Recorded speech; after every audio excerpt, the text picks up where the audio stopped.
होगा, ठीक है। ये सभी लोग ले लीजिएगा और अगले मंथ से एसपीडी के साथ इस बुक को लेके चलेंगे, ठीक है। अभी एसपीडी में क्या है, मिसलेनियस को पढ़ते जा रहे हैं आप लोग, उसमें टॉपिक अभी टॉपिक वाइज तो स्टार्ट नहीं है, इसको टॉपिक को भी लेके चलेंगे, जब एग्जाम होना होगा जो होगा वो देखा जाएगा बाद में, लेकिन फिलहाल पढ़ेंगे तो कंप्लीटली पढ़ेंगे, ठीक है।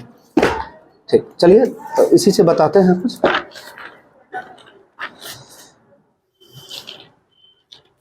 बताइएगा, अशोक को शिलालेख को समझते हैं, ठीक है। सर्वप्रथम शिलालेखों का प्रचलन जो है किसके द्वारा, किस शासक के द्वारा किया गया था? अशोक के द्वारा ही किया गया था। और जिसमें से शिलालेख की यदि हम बात करते हैं, बृहद शिलालेख की संख्या कितना है, टोटल 14 शिलालेख है, ठीक है। जिसमें से आपको बताना है अशोक के पहला शिलालेख में क्या बताया गया है, तो पशु बलि की निंदा के बारे में बताया गया है। किसमें बताया गया है? पहला, ठीक है, पहला शिलालेख में पशु बलि की निंदा। दूसरा शिलालेख में बताना है, तो दूसरा शिलालेख में बताया है अशोक के द्वारा कहा गया था कि मनुष्य एवं पशु चिकित्सा व्यवस्था तथा विदेशों में धर्म का प्रचार का उल्लेख किया गया है। यानी मनुष्य और पशु के लिए जो है चिकित्सा का व्यवस्था जो है किस शिलालेख में? दूसरे शिलालेख में किया गया है। तीसरा शिलालेख की एक ही बार इंपोर्टेंट की बात करते हैं, पांचवा शिलालेख बताना है आप सभी को क्या है, तो धम्म महामात्रों की नियुक्ति है। धम्म महामात्रों की नियुक्ति पांचवा शिलालेख में है। और आपको बताना है क्यावां शिलालेख में जो स्त्री महामात्रों की नियुक्ति की बात बताई गई है, तो 5 में 7 जोड़ेंगे, यानी 12वां शिलालेख में जो है स्त्री महामात्रों की नियुक्ति है। आप सभी को अभी हम 4 शिलालेख के बारे में बताया। पहला शिलालेख पशु बलि की निंदा, दूसरा बताए पशु और मनुष्य की चिकित्सा के बारे में बताया गया, और 5वां आप लोग को बताए धम्म महामात्रों की नियुक्ति, और 12वां बताए स्त्री महामात्रों की नियुक्ति हो गई, ठीक है। इसके साथ साथ आपको बताना है 13वां शिलालेख जो कि काफी पॉपुलर रहा है। 13वां शिलालेख क्या है? कलिंग विजय के बारे में बताया गया है। कलिंग विजय के बारे में बताया गया है। हाँ, कलिंग युद्ध के वर्णन किस शिलालेख में मिलता है? 13वें शिलालेख में, ठीक है। और आगे बताना है आपको कलिंग युद्ध जो है कब हुआ था? 261 ईसा पूर्व में हुआ था, यानी 269 बीसी में जो है अशोक गद्दी पे बैठा था, और 8वें साल जो है 8वें साल कलिंग युद्ध जो है हुआ था, ठीक है। और कलिंग युद्ध के बाद जो है उसका मतलब जो है धर्म परिवर्तन की बात करते हैं, यानी हृदय परिवर्तन किसके बाद होता है? कलिंग युद्ध के बाद होता है, ठीक है। आगे आपको बताना है अशोक के शिलालेख जो है अधिकांशतः जो है किस लिपि में लिखा गया था? तो अधिकांश जो है ब्राह्मणी लिपि में। और आपको ये बताना है ब्राह्मणी लिपि का जो है लिखना किस ओर से किस ओर लिखा जाता है?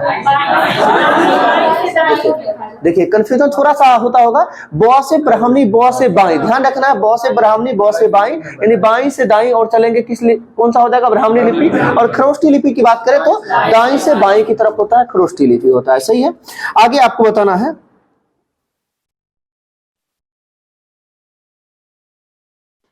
यह कौन सा जो है अभिलेख है जो 2 भाषाओं में यानी कि ग्रीक एवं अरमाइक भाषा में लिखे गए हैं? तो कंधार अभिलेख है, अशोक का कंधार अभिलेख है जो 2 भाषाओं में, जिसमें क्या है? ग्रीक एवं अरमाइक भाषा में लिखा गया है। आगे आपको बताना है, हाँ वही है कंधार। आगे आपको बताना है इलाहाबाद स्तंभ जो है ये कहाँ से लाया गया था? ये कौशाम्बी से लाया गया था, कौशाम्बी से लाया गया था। और इसके साथ साथ जो है इस पर जो है किस किस शासक का जो है अभिलेख उत्कीर्ण मिलता है?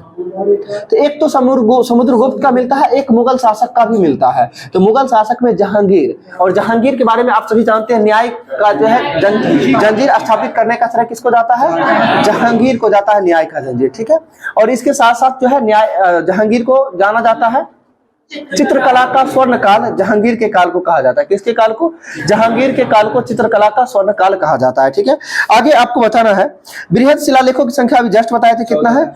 14 हो जाएगा, सही है। आगे बताना है आपको अशोक का नाम का उल्लेख जो है किस किस शिलालेख में अशोक मिलता है? ठीक है। तो 4 शिलालेख की बात करते हैं। 4 शिलालेख, एक तो मास्की, दूसरा गुर्जरा, तीसरा नेतुर और चौथा उद्गोलन। देखिए याद कैसे रखना है, मास्की, गुर्जरा, नेतुर और उद्गोलन, ये चारों शिलालेख में जो है अशोक के नाम का जिक्र मिलता है। 4 में याद रहेगा, क्या बताया? मास्की, गुर्जरा, ये सभी लोग को याद होगा। नेटूर और उद्गोलन, ये 4 शिलालेख में जो है अशोक का नाम का उल्लेख मिलता है अशोक के बारे में, ठीक है। आगे आपको बताना है अशोक के शिलालेखों को सर्वप्रथम पढ़ने का काम जो है किसके द्वारा किया गया था? तो जेम्स प्रिंसेप के द्वारा जो है कब किया गया था? 1837 में जेम्स प्रिंसेप के द्वारा जो है हाँ अशोक के शिलालेख का पढ़ा गया। और सर्वप्रथम अशोक के शिलालेख की खोज का श्रेय जो है किसके दिया जाता है?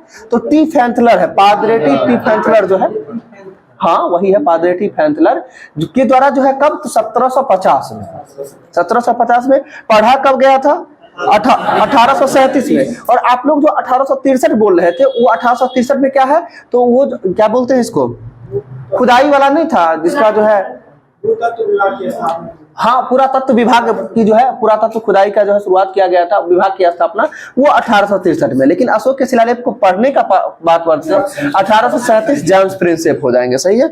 आगे आपको बताएं शिलालेख का अध्ययन क्या कहलाता है, एपिग्राफी कहलाता है, शिलालेखों का अध्ययन कहलाता है, सही है। आगे आपको बताना है बैराट का अभिलेख जो है ये कहाँ लाया गया था, यानी बैराट का अभिलेख किसके द्वारा कलकत्ता लाया गया था, ये बताना है।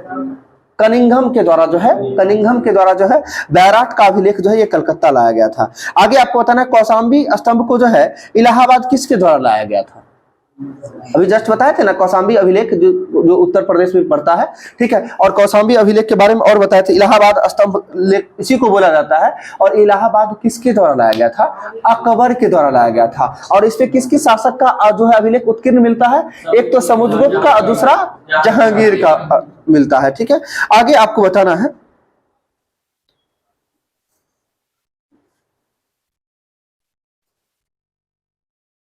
प्रयाग स्तंभ लेख कहां पड़ता है, प्रयाग स्तंभ लेख, प्रयाग बोले तो कहां है, इलाहाबाद ना, उत्तर प्रदेश हो जाएगा, सही है। आगे आपको बताना है स्तंभ लेखों की कुल संख्या की बात करते हैं तो इसमें दिया है बृहत शिलालेखों की संख्या 14 और स्तंभ लेखों की संख्या की बात करते हैं 13 है, जो 10 स्तंभों पर अंकित है।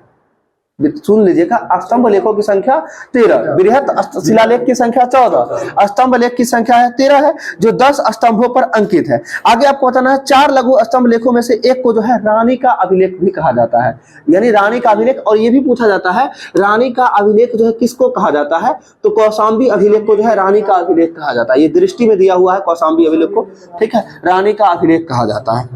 आगे आपको बताना है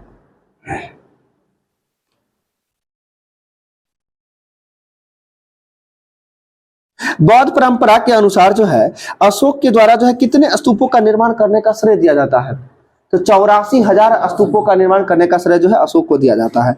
आगे आपको बताना है कि राज्याभिषेक से संबंधित मास की सिक्के लघु शिलालेख में जो है अशोक के द्वारा जो है खुद को जो है बुद्ध शाक्य कहा गया है। ये पूछा जाता है कि अशोक जो है खुद को बुद्ध शाक्य जो है किसमें कहा था, तो ये जो है मास की लघु शिलालेख में कहा था। आगे आपको बताना है सभी लेखों में सबसे बड़ा शिलालेख कौन सा है, 7वां अभिलेख हो जाएगा, 7वां हो जाएगा, सही है। आगे आपको बताना है प्रधान शिलालेखों में सबसे बड़ा कौन सा शिलालेख कौन सा है, प्रधान शिलालेख में सबसे बड़ा शिलालेख कौन सा है, 13वां शिलालेख।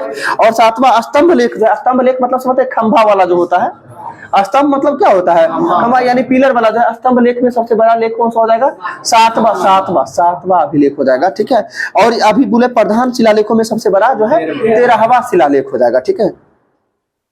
आगे आपको बताना है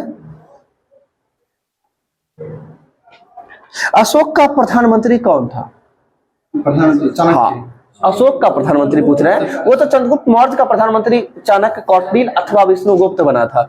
अभी आपसे पूछे अशोक का प्रधानमंत्री जो है कौन था, तो राधा गुप्त था, राधा गुप्त। अशोक का गुरु बताना है कौन था, अलग अशोक का गुरु पूछ रहे हैं। अशोक का गुरु खल्लाटक, ठीक है, खल्लाटक की सहायता से जो है कहा जाता है अपने 99 भाइयों की जो है खल्लास किया था, यानी हत्या करके जो है मगधी गद्दी को अपनाया था। क्या एगो भाई बचा था, आगे पूछा जाता है अशोक जो है किस धर्म को अपनाया था, बाद में जाके बौद्ध धर्म को अपनाया था, किससे प्रभावित होकर, उपगुप्त तो दीक्षा दिया था बौद्ध धर्म का। आपसे हम पूछे बौद्ध धर्म को अपनाने के लिए किससे प्रभावित होकर अपनाया था, निर्ग्रोथ जो कौन था, अशोक का भतीजा था, कौन था, अशोक का, ठीक है। यानी सोचा कि अपने भाई को देखा मार दिया फिर भी इतना खुश नजर आ रहा है, आखिर बात क्या है जो खुश है इतना, तो उसे पूछा तो बोला कि आप नहीं जानते अंकल, हम बौद्ध धर्म को अपनाए हुए हैं और इसीलिए हम इतना खुश रहते हैं। इसलिए अशोक भी जो है बौद्ध धर्म के लिए उसी के बाद से जो है प्रभावित हुआ था और आगे चल के जो है किसके द्वारा, उपगुप्त के द्वारा जो है बौद्ध धर्म की दीक्षा ली। चंद्रगुप्त मौर्य जो है जैन धर्म की दीक्षा किससे लिया था, भद्रबाहु से लिया था। और मौर्य वंश की स्थापना किसके द्वारा किया गया था, चंद्रगुप्त मौर्य के द्वारा कब किया गया था, 322 में। चंद्रगुप्त मौर्य का जन्म बताइए कब हुआ था, 345, 345 में जो है चंद्रगुप्त मौर्य का जन्म हुआ था। 322 यानी 322 में जो है मौर्य की गद्दी पे जो है स्थापना किया चंद्रगुप्त मौर्य के द्वारा। आप सभी को बताना है मगध का जो है सबसे पहला वंश कौन था? हर्यक वंश। और हर्यक वंश के संस्थापक बिंबिसार हो जाएगा। और हर्यक वंश का स्थापना बिंबिसार के द्वारा कब किया गया? 544 ईस्वी में हो जाएगा। 544। देखिए एक क्रम में ध्यान रखना है। मगध पर जो यानी पहला वंश जो बोलते हैं यानी सबसे पुराना वंश जो है, इस पे एक और विरजात वंश भी देता है। मगध का सबसे प्राचीन वंश पूछा जाता है तो विरजात वंश। लेकिन मगध पे यदि जो है आगे चल के जो है मगध साम्राज्य का नींव यानी बोले तो पहला वंश कौन सा स्थापित किया? तो हर्यक वंश। हर्यक वंश बिंबिसार के द्वारा। और कब? तो 544 में। तो जैसे आप हर्यक वंश 544 जानते हैं, उसी तरह से मौर्य वंश जो है कब? 322 यानी 544 है तो यहाँ 322 है, ध्यान रहेगा। ठीक, आगे आपको बताना है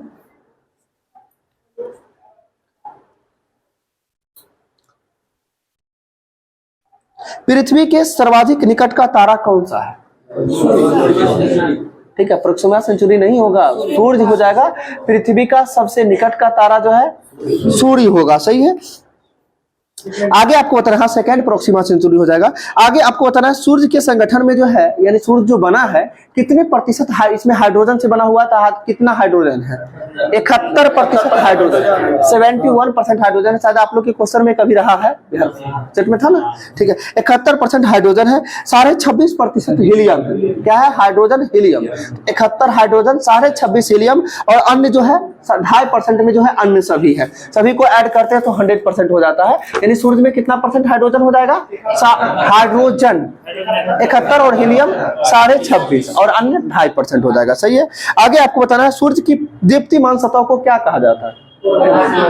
तो सूर्य की दीप्तिमान सतह को जो है फोटोस्फीयर या फिर प्रकाश मंडल कहा जाता है। ठीक है, क्या बोले? सूर्य की दीप्तिमान सतह को क्या कहा जाता है? प्रकाश मंडल या फिर फोटोस्फीयर कहा जाता है, सही है। आगे आपको बताना है प्रकाश मंडल के किनारे जो है प्रकाशमान यानी जो प्रकाश मंडल जो के किनारे जो है प्रकाशमान नहीं होते, क्योंकि सूर्य का वायुमंडल प्रकाश का अवशोषण कर लेता है। यानी किनारे से जो है प्रकाश मंडल जो है नहीं दिखाई देता है। इसका कारण क्या है? वायुमंडल रेस्ट प्रकाश को जो है अवशोषित कर लेता है। आगे आपको बताना है किरीट जो है यानी सूर्य ग्रहण के समय सूर्य के दिखाई देने वाले भाग को क्या कहते हैं? किरीट कहते हैं, किरीट कहते हैं। और किरीट से जो है कौन सा रे उत्सर्जित होता है? तो एक्स रे उत्सर्जित होता है। ठीक है, आपको अभी पूछे क्या सूर्य ग्रहण के समय जो है कौन सा भाग दिखाई देता है? यानी दिखाई देने वाले भाग को किरीट बोलते हैं। और किरीट से कौन सा रे उत्सर्जित? एक्स रे उत्सर्जित होता है। और आगे आपको बताना है सूर्य ग्रहण कब लगता है, किस स्थिति? सूर्य ग्रहण में कौन बीच में रहता है? तो सूर्य ग्रहण में बीच में कौन रहेगा? चंद्रमा बीच में। और चंद्र ग्रहण में कौन बीच में रहेगा? पृथ्वी बीच में। यानी कहने का मतलब सूर्य चंद्रमा के बीच में जो है पृथ्वी यदि आएगा तो उस स्थिति में कौन सा ग्रहण लगेगा? चंद्र ग्रहण। और सूर्य ग्रहण में कौन बीच में रहेगा? चंद्रमा। ध्यान रहेगा ये सूर्य ग्रहण। आपको आगे बताना अपसौर की घटना कब किस तिथि को होती है? अपसौर 4 जुलाई।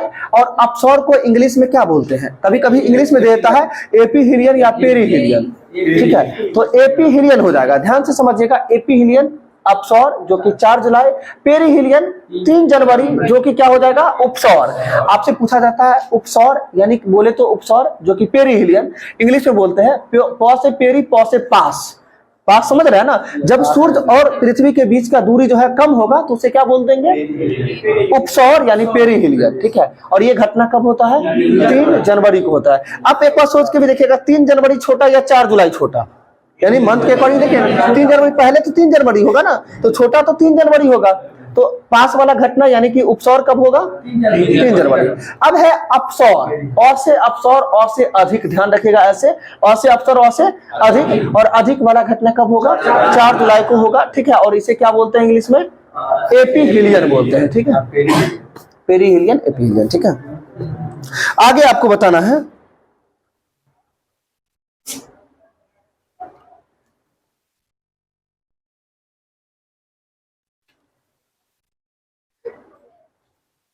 सूर्य के पश्चात जो है पृथ्वी का दूसरा सर्वाधिक निकट का तारा अभी जस्ट बताए थे प्रोक्सिमा सेंचुरी। और प्रोक्सिमा सेंचुरी का जो है पाप जो है लगभग पृथ्वी पर आने में कितना समय लग जाता है? 4.5 वर्ष लग जाता है। ठीक है, प्रोक्सिमा सेंचुरी का जो है प्रकाश जो है पृथ्वी तक आने में कितना समय लगता है? 4.5 वर्ष लग जाता है। सही है। आगे आपको बताना है सूर्य ग्रहण के समय जो है बड़ी मात्रा में कौन सी किरण उत्सर्जित होती है? तो देखिए एक्सरे तो आपको बताया निकलता है, वो जो है हाँ वो दिखता है, लेकिन आपसे वो परावैंगनी किरण जो है सूर्य ग्रहण के समय जो है अत्यधिक मात्रा में निकलती रहती है। और परावैंगनी किरण से कौन सा परत जो है बचाने का काम करता है? ओजोन परत करता है। ओजोन परत किस मंडल में पाया जाता है? क्षोभ मंडल में। ठीक है, वैसे जो है वैसे ओजोन परत जो है ये समताप मंडल में होगा। ठीक है, आगे आपको बताना है 21वीं सदी का जो है सबसे लंबा सूर्य ग्रहण कब देखा गया था? 21वीं सदी का सबसे लंबा सूर्य ग्रहण कब देखा गया था? तो 22 जुलाई 2009 को देखा गया था। कब? 22 जुलाई 2009 को 21वीं सदी का सबसे बड़ा जो है सूर्य ग्रहण देखा गया था। आगे आपको बताना है पृथ्वी से जो है औसत दूरी सूर्य का कितना है? लगभग 15 करोड़ देता है ना, 15 करोड़ किलोमीटर देता है। लगभग की बात करते हैं अप्रोक्स में ले लीजिए, यानी ऐसे लीजिए 14.96 वर्ग किलोमीटर जो है पृथ्वी से सूर्य की दूरी होती है। आगे आपको बताना है सूर्य का व्यास कितना होता है? पृथ्वी ये सूर्य का व्यास कितना होता है? 13,92,000 आप लोग पढ़ते हैं ना, 13,92,700 वर्ग किलोमीटर जो है सूर्य का व्यास हो जाएगा। ठीक है, और पृथ्वी की तुलना में लगभग कितना गुना व्यास है इसका? 109 गुना व्यास है। ठीक है, पृथ्वी की तुलना में कितना बड़ा है? 109 गुना बड़ा व्यास हो जाएगा इसका। आगे आपको बताना है सूर्य का द्रव्यमान बताना है। सूर्य का द्रव्यमान तो 2 × 10⁻27 टन हो जाएगा। 2 × 10⁻27 टन जो है ये द्रव्यमान है सूर्य का। ठीक है, जो कि सौर मंडल के कुल द्रव्यमान का जो है 99.85 जो है द्रव्यमान इसका अकेला है सूर्य का। आगे आपको बताना है करोड़ का तापमान कितना होता है? तो 15 हाँ वही 20 से 15 मिलियन डिग्री सेल्सियस देता है करोड़ का तापमान। ठीक है, आगे आपको बताना है और सूर्य का जो है परिक्रमण अवधि कितना होता है? सूर्य का परिक्रमण अवधि कितना होता है पृथ्वी के सापेक्ष जो है? तो इसका जो है 250 मिलियन वर्ष होता है। 250 मिलियन वर्ष ये सूर्य का परिक्रमण अवधि है। ठीक है, आगे आपको बताना है घूर्णन अवधि कितना होता है सूर्य का पृथ्वी के सापेक्ष में, यानी संबंध में बताना है। घूर्णन अवधि 25 दिन होता है। ठीक है, और आगे बताना है और सूर्य का आयु कितना वर्ष होता है? 5 अरब वर्ष ना। ठीक है, 5 अरब वर्ष हो जाएगा। और अनुमानित जीवन अवधि देता है इसका 5 बिलियन वर्ष देता है लगभग। ठीक है, अनुमानित ये आयु ऐसे सूर्य का है कितना? 5 अरब वर्ष, और अनुमानित जीवन अवधि देता है 5 बिलियन वर्ष। और सूर्य के धब्बों का तापमान कितना होता है? 1500 डिग्री सेल्सियस। बिल्कुल सही है, सूर्य का धब्बा का तापमान कितना हो जाएगा? 1500 डिग्री सेल्सियस। अभी तक का जान लीजिए सबसे यदि ज्यादा डाटा यदि किसी बुक में दिया हुआ है तो यही बुक है। अभी तक पढ़ते आ रहे हैं ना हम, लगभग सब बुक को देख रहे हैं, इतना डाटा किसी बुक में नहीं दिया, लेकिन जो कि आपके लिए बहुत जरूरी है। ऐसा नहीं है हम 10 किताब पढ़ने से बेहतर है एक को लेके चले और बेहतर कर ले। ठीक है, चलिए आगे आप चंद्रमा के बारे में देखते हैं। चंद्रमा यह पृथ्वी का एकमात्र उपग्रह है। क्या है? पृथ्वी का एकमात्र उपग्रह कौन सा हो जाएगा? चंद्रमा हो जाएगा। ठीक है, और आगे बात करते हैं चंद्रमा के अध्ययन को क्या कहा जाता है? सेलेनोलॉजी कहा जाता है। कितना क्या कहा जाता है? सेलेनोलॉजी कहा जाता है। सही है, और चंद्रमा की दूरी जो है पृथ्वी के व्यास का लगभग कितना गुना है? 30 गुना है। ठीक है, 30 गुना। आगे आपको बताना चंद्रमा पर गुरुत्वाकर्षण का मान पृथ्वी के गुरुत्वाकर्षण के मान का कितना भाग होता है? 1/6 होता है। 1/6 होता है। सही है। क्या चंद्रमा पर वायुमंडल है या नहीं? नहीं है, बिल्कुल सही है, नहीं है। आगे आपको बताना है चंद्रमा पर जो है दिन का तापमान लगभग कितना से होता है? तो दिन का तापमान 100 डिग्री सेल्सियस होता है, जो कि रात का तापमान कितना होता है? -180 डिग्री सेल्सियस हो जाता है। ठीक है, यानी चंद्रमा पर तापमान दिन में कितना हो जाएगा? 100 डिग्री सेल्सियस, और रात में कितना हो जाएगा? -180 डिग्री सेल्सियस हो जाएगा। सही है, आगे आपको बताना है जी चंद्रमा का आकार पृथ्वी के आकार का क्या होता है? 1/4 होता है। चंद्रमा का आकार पृथ्वी के आकार का 1/4 है। सही है, आगे आपको बताना है लिबर्टीज पर्वत जो है ये कहाँ है? चंद्रमा पर है, यानी चंद्रमा का जो है सर्वोच्च पर्वत कौन सा है? लिबर्टीज पर्वत है। ठीक है, जिसकी ऊंचाई कितना है? 10,660 वर्ग किलोमीटर है। कितना है? 10,660 मीटर हो जाएगा, किलोमीटर नहीं, इसकी ऊंचाई मीटर में 10,660 मीटर। आगे आपको बताना है चंद्रमा के प्रकाश को पृथ्वी पर आने में कितना समय लगता है? लगभग 1.3 सेकेंड देता है, लगभग 1.3 और जबकि एग्जैक्ट में 1.25 सेकेंड देता है। ठीक है, आगे आपको बताना है जी। और सूर्य एवं चंद्रमा के जो है, अभी थोड़ा देर पहले आपको बता रहे थे, सूर्य एवं पृथ्वी के बीच का दूरी जो है जब अधिकतम होता है तो उसे क्या बोलते हैं, एपीहीलियन बोलते हैं। अधिकतम को क्या बोलते हैं, एपीहीलियन, और जब न्यूनतम होता है तो पेरीहीलियन। इसी तरह से आपको जो है सूर्य पृथ्वी एवं चंद्रमा के मध्य जो है जब कम दूरी होता है उसे क्या कहा जाता है, तो जब कम दूरी होता है किसके किसके मध्य, पृथ्वी एवं चंद्रमा के मध्य यानी न्यूनतम दूरी को एपीजी कहा जाता है। क्या कहा जाता है, एपीजी कहा जाता है। और जो है अधिकतम दूरी को क्या कहा जाता है, नहीं उल्टा हो गया, अधिकतम दूरी को एपीजी, और से अधिकतम और से एपी, आपको जैसे एपीहीलियन बताया तो वैसे सेम है, एपीजी हो जाएगा अधिकतम दूरी किसके किसके मध्य, पृथ्वी एवं चंद्रमा के मध्य, और न्यूनतम दूरी को क्या बोलेंगे, पेरीजी बोलते हैं। यानी आपको अंतर क्या है, जब चंद्रमा की बात करेंगे तो जी आ जाएगा, एपीजी और पेरीजी। अधिकतम दूरी एपीजी, न्यूनतम दूरी पेरीजी कहलाता है। सही है, आगे आपको बताना है इसके परिक्रमण एवं घूर्णन का अवधि कितना होता है, दोनों समान होता है। यानी चंद्रमा का परिक्रमण एवं घूर्णन का अवधि जो है दोनों समान होता है। लगभग कितना होता है, 27.32 दिन होता है। यानी 27.32 घंटा में लेके चलिए ना इसको। ठीक है, अतः इसे जो है हम चंद्रमा का समान भाग यानी सदैव जो दिखाई पड़ता है, यानी चंद्रमा का जितना भी भाग दिखाई देता है महीने में सदैव उतना ही दिखाई देता है। आगे आपको बताना है, जब एक ही महीने में 2 बार पूर्णिमा होता है तो इस घटना को क्या बोला जाता है, ब्लू मून बोला जाता है। जब एक ही महीने में 2 बार पूर्णिमा होता है तो इसको ब्लू मून कहा जाता है। सही है, आगे आपको बताना है एक ही वर्ष में 2 महीनों में जनवरी एवं मार्च में जो है ब्लू मून की घटना कब घटी थी। यानी ब्लू मून की घटना जो है एक ही वर्ष में जो है क्या है, एक ही वर्ष के 2 महीने में, एक जनवरी में और दूसरा मार्च में जो है ब्लू मून की घटना कब घटा था, 1989 में, सॉरी 1989 बोलते 1999 में। 1999 में जो है घटना घटा था, एक ही साल में जो है 2 बार, यानी बोले तो हाँ जनवरी और मार्च मंथ में जो है किसका घटना, ब्लू मून का घटना। और ब्लू मून किसे कहा जाता है, अभी जस्ट बताया था आप सभी को, जब एक ही मंथ में 2 पूर्णिमा होते हैं तो उसे ब्लू मून कहा जाता है। ठीक है, आगे आपको बताना है चंद्रमा पर जो है सर्वप्रथम कौन व्यक्ति गया था, नील आर्मस्ट्रांग गया था और एडविन एल्ड्रिन गया था। एडविन एल्ड्रिन ये दोनों कब उतरे थे, 1969 में एक साथ कदम रखे थे। और जो है चंद्रमा को क्या जो है सी ऑफ ट्रैंक्विलिटी कहा जो है, चंद्रमा को ही कहा जाता है, शांति का समुद्र। आगे आपको बताना है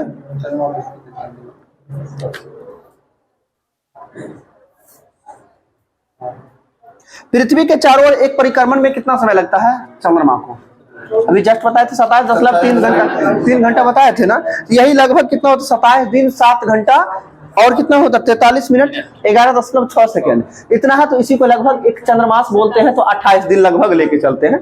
ठीक है, 28 दिन एक मंथ। ठीक है, आगे आपको बताना है चंद्रमा का आयतन जो है पृथ्वी के आयतन का लगभग कितना भाग है, चंद्रमा का आयतन लगभग पृथ्वी के आयतन का कितना भाग है, तो कितना हो जाएगा 1/50 भाग हो जाएगा। ठीक है, 1/50 जी। और द्रव्यमान की यदि बात करें तो पृथ्वी के द्रव्यमान की तुलना में कितना भाग है, 1/81 हो जाएगा। चंद्रमा का द्रव्यमान पृथ्वी का तुलना में कितना हो जाएगा, 1/81। और चंद्रमा का पलायन वेग कितना है, चंद्रमा का पलायन वेग 2.4 ना हो जाएगा। ठीक है, सूर्य का पलायन वेग कितना है, वो 11.2 है। चंद्रमा का पलायन वेग जो हो जाएगा वो 2.4 किलोमीटर पर सेकेंड हो जाएगा। ठीक है, आगे आपको बताना है, क्या बोल रहे थे जी, वही हुआ। ठीक है, अभी चंद्रमा का पूछ रहे थे आपको, और वो सूर्य का होता है पलायन वेग कितना होता है 11.2 और चंद्रमा का 2.4 ठीक है किलोमीटर पर सेकंड। अच्छा 11.2 जो है ये पृथ्वी का पलायन वेग है। ठीक है, सूर्य पृथ्वी का पलायन वेग होता है। और शायद सूर्य का 29 है क्या है,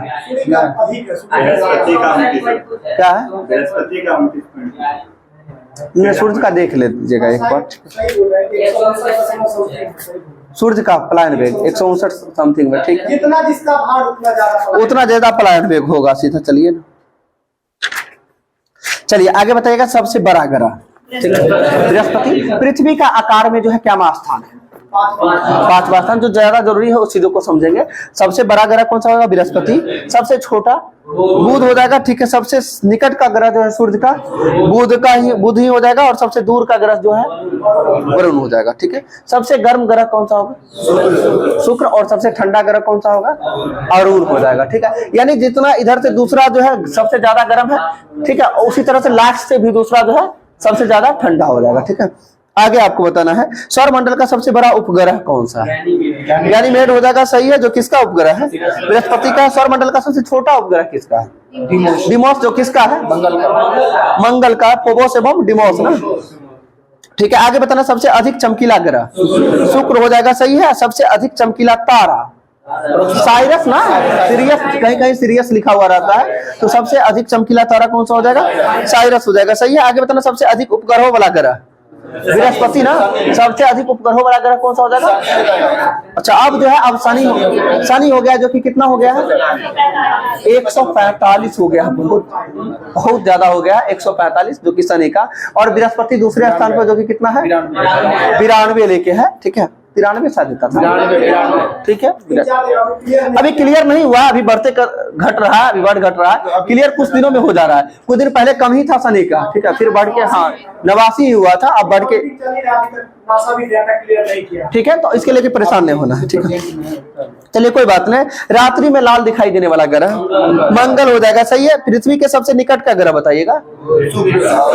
हम पृथ्वी पूछे हैं, ठीक है। शुक्र हो जाएगा ना। पृथ्वी का सबसे निकट का ग्रह कौन सा होगा? शुक्र हो जाएगा। और सूर्य का सबसे निकट का ग्रह बुध हो जाएगा, सही है। आगे बताना पृथ्वी का उपग्रह, एकमात्र उपग्रह चंद्रमा हो जाएगा, सही है। पृथ्वी की बहन सांझ का तारा या भोर का तारा शुक्र को ही कहा जाता है। सबसे चमकीला ग्रह जो है वो भी शुक्र को ही कहा जाता है, सही है। बताना आपको बाह्य ग्रह में कौन कौन सा ग्रह आता है? बृहस्पति, शनि, अरुण, वरुण, ऐसे याद रखिएगा। जैसे जो पहला 4 ग्रह जो है उसे आंतरिक ग्रह, ठीक है, या फिर पार्थिव ग्रह के रूप में जानते हैं। कौन कौन? बुध, शुक्र, पृथ्वी, मंगल को आंतरिक या पार्थिव ग्रह, और बाह्य ग्रह के रूप में किसको जानते हैं? बृहस्पति, शनि, अरुण, वरुण, ठीक है। आगे आपको बताना है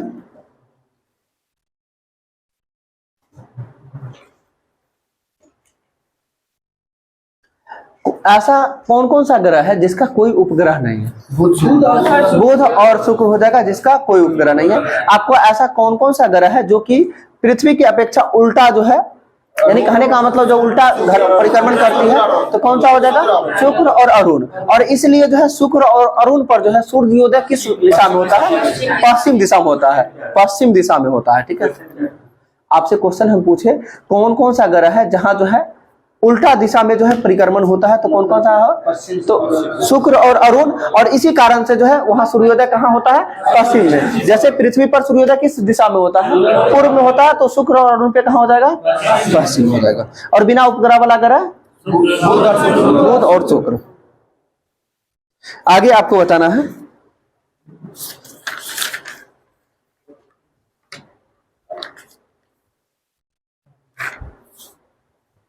पृथ्वी का औसत घनत्व कितना है?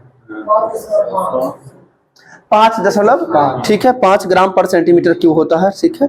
आगे आपको बताना है जो है पृथ्वी का विषुवत-रेखीय व्यास कितना है? 12,756, ठीक है, 12,756, ठीक है। हाँ ठीक है, ध्रुवीय 12,714 और विषुवत-रेखीय हो जाएगा 12,756 हो जाएगा, सही है। अगर इसी में मील में देता है 79 से 27 मील, ठीक है। और जो भूमध्य रेखीय व्यास 79 से 27 मील, और ध्रुवीय व्यास हो जाएगा 24,000 मील। नहीं 1 मिनट, भूमध्य रेखीय व्यास बताया आपको 79 से 27। हाँ भूमध्य रेखीय यानी विषुवत रेखीय हो गया, तो भूमध्य रेखीय व्यास हो गया 7927 मील, जिसे 12,756 किलोमीटर कहते हैं, ठीक है। और ध्रुवीय व्यास हो जाएगा 12,714 किलोमीटर हो जाएगा, जो कि 79,000 मील देता है। गड़बड़ है ये, 7900 हो जाएगा, सीधा 7900 मील। एक जीरो जो है एक्स्ट्रा हो गया है, ठीक है।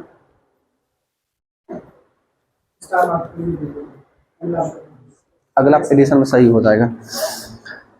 आगे बताना है आपको पृथ्वी का जो है घूर्णन गति कितना होता है, कितना किलोमीटर पर आवर?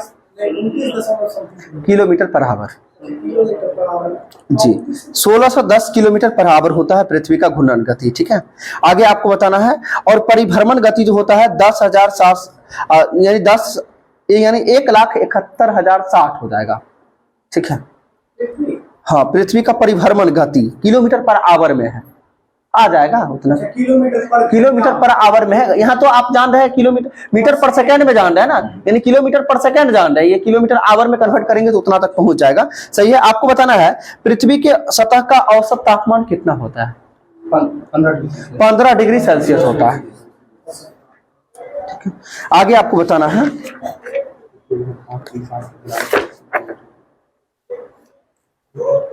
पहला पंचवर्षीय योजना किस मॉडल पर आधारित है? पहला एचडी, और एचडी क्वालिटी में देखने के लिए किसका उपयोग करते हैं हम लोग? पीसी का ना, नहीं समझे? पीसी मतलब कंप्यूटर। ठीक है, यही समझिएगा। तो एचडी मॉडल पे आधारित पहला पंचवर्षीय योजना। दूसरा मॉडल किस पे हो जाएगा? पीसी महालोबिस मॉडल हो जाएगा दूसरा पंचवर्षीय योजना। पहला पंचवर्षीय योजना का काल बताइए। 1951 से 56। दूसरा का 56 से 61। अब आपको बताना है पहले पंचवर्षीय योजना में किसको प्राथमिकता दिया गया था? कृषि को, और दूसरा में उद्योग को। अब बताना तीसरा पंचवर्षीय योजना किस मॉडल पे आधारित था?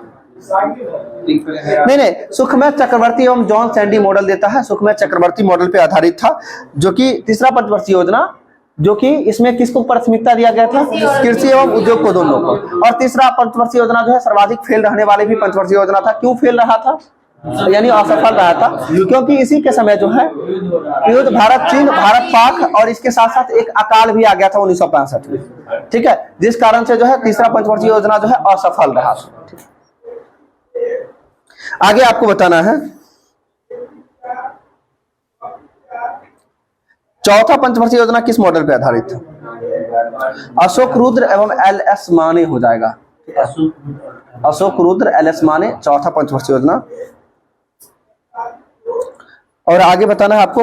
और गॉडगिल की बात करते हैं तो चौथी पंचवर्षीय योजना का प्रारूप तैयार करने का काम गॉडगिल के द्वारा किया गया था, गॉडगिल ने तैयार किया था। सही है। और चौथी पंचवर्षीय योजना का मॉडल पूछ रहे हैं आपसे। ठीक है, तो मॉडल हो जाएगा, आपको अभी जस्ट बोले हैं, अशोक रुद्र और एल.एस. माने हो जाएगा। ठीक है, आगे आपको बता रहे पांचवी पंचवर्षीय योजना किस मॉडल पे आधारित था?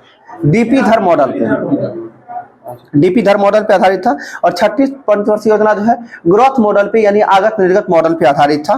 ठीक है, और सातवीं पंचवर्षीय योजना प्रणब मुखर्जी मॉडल पे आधारित था। और आठवीं पंचवर्षीय योजना की बात करें डब्ल्यू मिलर मॉडल पे आधारित था। ठीक है, ठीक है, सातवीं प्रणब मुखर्जी, आठवीं हो जाएगा डब्ल्यू मिलर मॉडल, छठी हो जाएगा आगत निर्गत मॉडल यानी ग्रोथ मॉडल, और पांचवी हो जाएगा आपका डीपी धर मॉडल पे आधारित था। चौथा हो जाएगा अशोक रुद्र। ठीक है, और तीसरा पंचवर्षीय योजना हो जाएगा, तीसरा हो जाएगा सुखमय चक्रवर्ती और जॉन सैंडी था। और दूसरा पंचवर्षीय योजना हो जाएगा पीसी महालोबिस, और पहला हो जाएगा एचडी मॉडल यानी हेराल्ड डॉमर मॉडल पे आधारित था। सही है। आगे आपको बताना है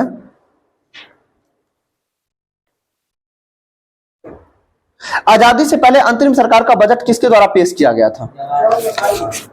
आजादी से पहले जो है अंतरिम सरकार का बजट जो है लियाकत अली खान के द्वारा पेश किया गया था। किसके द्वारा? लियाकत अली खान के द्वारा जो है पेश किया गया था। ठीक है, और यह बजट जो है 9 अक्टूबर 1946 से लेकर 14 अगस्त 1947 तक का था। ठीक है, आगे बताना है इसके बाद जो है स्वतंत्र भारत का पहला बजट जो है किसके द्वारा प्रस्तुत किया गया था? सन्मुखम सेट्टी के द्वारा किया गया था जी, आर.के. सन्मुखम सेट्टी। ठीक है, आर.के. सन्मुखम सेट्टी के द्वारा जो है 26 नवंबर 1947 को प्रस्तुत की गई थी। यानी स्वतंत्र भारत का पहला बजट आर.के. सन्मुखम सेट्टी, और आजादी से पहले पहला बजट ठीक है लियाकत अली खान हो जाएगा। ठीक है, गजाफर लियाकत अली खान देते हैं जो वित्त मंत्री पहले थे। आगे आपको बताना है सबसे अधिक आम बजट प्रस्तुत करने का काम जो है किसके द्वारा किया गया था? सबसे अधिक आम जी, ये मोरारजी देसाई के द्वारा जो है 10 बार पेश किया गया था। यानी सबसे अधिक जो है आम बजट जो है किनके द्वारा पेश किया गया था? मोरारजी देसाई के द्वारा। कितनी बार किया गया था? 10 बार किया गया था। सही है। आगे आपको बताना है और जो है आम, इसके बाद पी चिदम्बरम जो है, पी चिदम्बरम के द्वारा जो है 8 बार आम बजट को प्रस्तुत किया गया था, पी चिदम्बरम के द्वारा। आगे इसके बाद बताते हैं प्रणब मुखर्जी के द्वारा भी 7 बार आम बजट को पेश किया गया। आपको 3 व्यक्ति का नाम बताएं, मोरारजी देसाई 10 बार, पी चिदम्बरम 8 बार, और एक बताए प्रणब मुखर्जी 7 बार जो है आम बजट को यानी पेश किए हैं। ठीक है, और इसके साथ साथ प्रणब मुखर्जी के साथ साथ जो है यशवंत सिन्हा, इसके साथ साथ जो है वाई चौहान और इनके साथ साथ सी.डी. देशमुख, इन सभी के द्वारा जो है 7 बार आम बजट को पेश किया गया था। आगे आपको बताना है प्रधानमंत्री मनमोहन सिंह जो वित्त मंत्री के रूप में भी कार्य किए हैं और इनके द्वारा कुल कितनी बार बजट पेश किया गया था? 6 बार किया गया था। बिल्कुल सही है, 6 बार किया गया था, सही है, ठीक है। और आगे जो है वही देश के चौथे वित्त मंत्री जो थे टी.टी. कृष्णमाचारी, ठीक है, देश के चौथे जो थे वित्त मंत्री टी.टी. कृष्णमाचारी, ये संविधान सभा के भी सदस्य थे, यानी संविधान सभा के प्रारूप समिति के भी सदस्य थे टी.टी. कृष्णमाचारी, ठीक है, जो चौथे वित्त मंत्री के रूप में कार्य किए हैं, जो 6 बार बजट को पेश किए थे। आगे आपको बताना है शून्य आधारित बजट जो है इसका जन्म जो है किस देश में हुआ था? अमेरिका में। शून्य आधारित बजट का जो है जन्म जो है ये अमेरिका में हुआ था। इसका निर्माण जो है किस व्यक्ति के द्वारा किया गया था? पीटर ए पायर के द्वारा किया गया था। किसके द्वारा? पीटर पायर का ही लिखा पढ़े होंगे, पीटर पायर देता है। शून्य आधारित बजट जो है ये पीटर पायर के द्वारा 1969 में किया गया था, जबकि इसका विकास जो है अर्थशास्त्री हिल्टन यंग के द्वारा किया गया था। यानी शून्य आधारित बजट का विकास जो है किसके द्वारा किया गया था? हिल्टन यंग के द्वारा किया गया था। आगे आपको बताना रेल बजट को आम बजट से अलग कब किया गया था?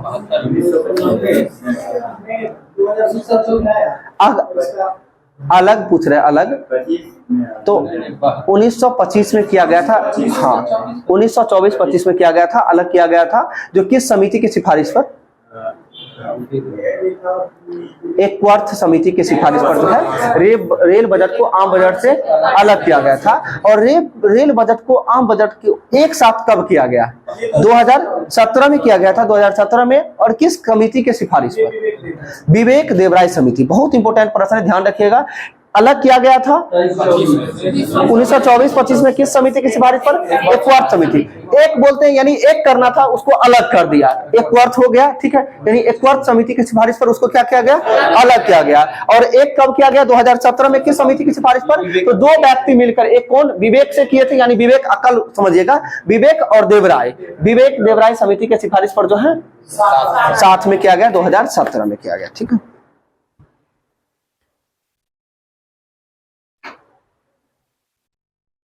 बताना है मध्यक्रम बजट जो है इसका विकास क्यावीं शताब्दी में हुआ था? मध्यक्रम बजट का विकास, ये इसका विकास जो है 18वीं शताब्दी में हुआ था। और मध्यक्रम बजट को ही परंपरागत बजट के रूप में भी जानते हैं। पहली बार हमको पढ़ने को मिल रहा है ये चीज, ठीक है। ये समझ लीजिए, बजट ऐसे पढ़ने को मिल रहा था, सीधा सीधा बजट के बारे में जानकारी मिलता था सीधा, लेकिन ये दिया गया है आपको बजट के प्रकार में जो है मध्यक्रम बजट जो है इसको परंपरागत बजट भी कहा जाता है। और इसका विकास जो है 18वीं शताब्दी में हुआ था। इसके साथ साथ एक बजट होता है निष्पादन बजट, और इसका निष्पादन बजट का विकास जो है ये किस देश में, यानी इस प्रणाली, इसका जन्म जो हुआ था अमेरिका में हुआ था, ठीक है। निष्पादन बजट का जो है जन्म कहाँ हुआ? अमेरिका में हुआ था, सही है। आगे आपको बताना है वित्त विधेयक किस अनुच्छेद के अकॉर्डिंग है? 108। वित्त विधेयक की बात करते हैं, अनुच्छेद 117 हो जाएगा। वित्त विधेयक अनुच्छेद 117। विनियोग विधेयक बताइए कब है, किस अनुच्छेद में? विनियोग विधेयक अनुच्छेद 114 हो जाएगा। वित्त विधेयक 117, विनियोग विधेयक कब हो जाएगा?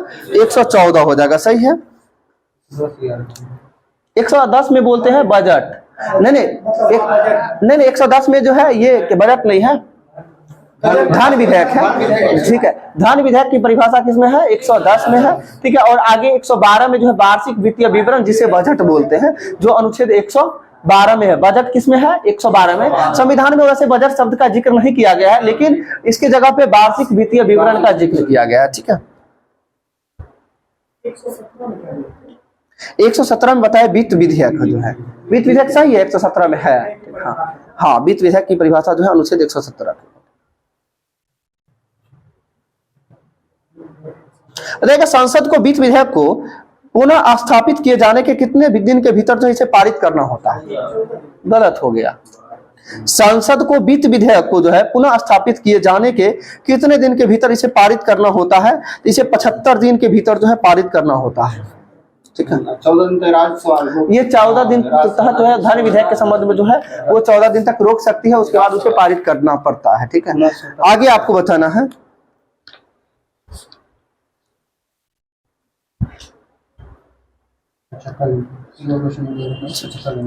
हिंदू विकास की अवधारणा जो है किसके द्वारा? प्रोफेसर राज कृष्णन के द्वारा दिया गया था। यानी हिंदू विकास दर की अवधारणा जो है किसके द्वारा दिया गया था? प्रोफेसर राज कृष्णन के द्वारा दिया गया था, ठीक।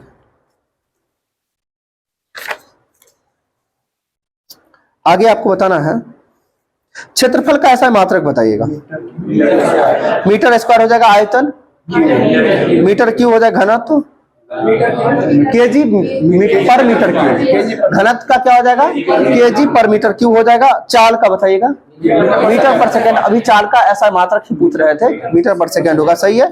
वेग का ऐसा मात्रक मीटर पर सेकंड ही हो जाएगा। त्वरण का ऐसा मात्रक मीटर पर सेकंड स्क्वायर हो जाएगा त्वरण का, ठीक है। और दाब का ऐसा मात्रक जो है पास्कल, और इसे जो है न्यूटन पर मीटर स्क्वायर क्यूब बोलते हैं, ठीक है जी। एक बार बराबर कितना पास्कल होता है 10 का पावर 5 पास्कल होता है, सही है। आगे आपको बताना है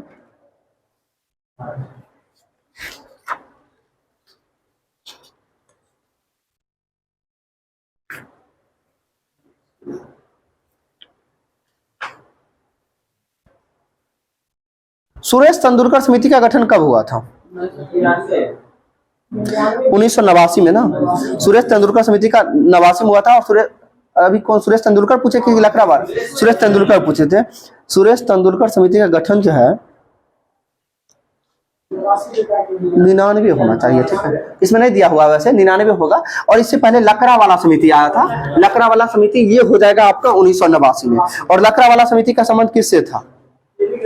गरीबी, वही श्रमिक के जो है बेरोजगारी से संबंधित है लकड़ावाला समिति, ठीक है। और सुरेश तेंदुलकर समिति का भी संबंध उसी से है जी। अन्नपूर्णा योजना कब आया था? घड़ी ये खराब है क्या? आज खराब हुआ है ना, ठीक, कोई बात नहीं, बताइएगा। अभी पूछे थे क्या अन्नपूर्णा योजना ना। अन्नपूर्णा योजना कब शुरुआत हुआ था? 1999 में शुरुआत हुआ था, ठीक है। आगे आपको बताना मिड डे मील योजना कब शुरुआत हुआ था, बहुत इंपॉर्टेंट है। 1995 मिड डे मील योजना हो जाएगा, सही है। आगे आपको बताना है सर्व शिक्षा अभियान कब शुरुआत हुआ था? 2001। आप देखे होइएगा ना, सरकारी स्कूल में लिखा हुआ नहीं रहता था पहले, पेंसिल का आकार बना के 2000 से 2001 सर्व शिक्षा अभियान करके, ठीक है। तो वही हो गया 2001। आगे बताना है आपको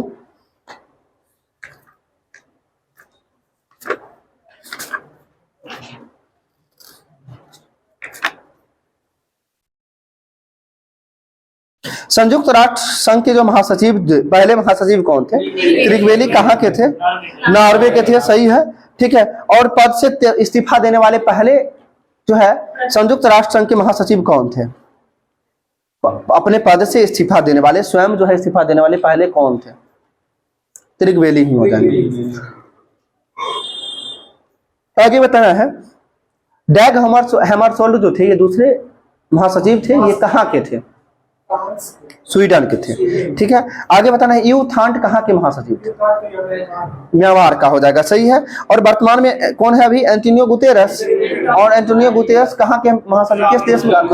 किस देश हुआ? पुर्तगाल का हो जाएगा। और इनसे पहले था बान की मून, जो कहाँ का था? दक्षिण कोरिया, जो 2007 से लेकर 2016 तक रहे थे बान की मून, ठीक है। बताना है अंतरराष्ट्रीय जो है महिला सशक्तिकरण वर्ष जो है किस वर्ष को घोषित किया गया था? 2001। अंतरराष्ट्रीय महिला सशक्तिकरण वर्ष 2001 हो जाएगा। आगे बताना है अंतरराष्ट्रीय देसी भाषा वर्ष जो है किस वर्ष को? 2019 को कहा गया है, सही है। आगे बताना अंतरराष्ट्रीय दलहन वर्ष किस वर्ष को? 2016 को अंतरराष्ट्रीय दलहन वर्ष कहा जाता है, ठीक है। आगे आपको बताना है अंतरराष्ट्रीय शांति और विश्वास वर्ष किस वर्ष को? अंतरराष्ट्रीय शांति और विश्वास वर्ष किस वर्ष को? तो 2021 को। मोटे अनाज का अंतरराष्ट्रीय वर्ष किस? 2023 हो जाएगा मोटे अनाज का अंतरराष्ट्रीय वर्ष। संयुक्त राष्ट्र संघ का मुख्यालय कहाँ है? न्यूयॉर्क है। और वर्तमान में संयुक्त राष्ट्र संघ में सदस्य देशों की संख्या 193 ना, 193 हो जाएगा वर्तमान में संयुक्त राष्ट्र संघ की कुल देशों की संख्या। 93 ही होगा, 93 होगा। आगे आपको बताना है संयुक्त राष्ट्र संघ की आधिकारिक भाषाएं जो है कौन कौन सी, कितने? अंग्रेजी, फ्रेंच, चीनी, अरबी, रूसी और स्पेनिश, ठीक है। ये सभी भाषा को जो है मान्यता प्राप्त है। आगे आपको बताना संयुक्त राष्ट्र का जो है ध्वज हल्की नीली पृष्ठभूमि पर जो है श्वेत रंग जो है ये संयुक्त राष्ट्र संघ का प्रतीक है, ठीक है। आगे आपको बताना है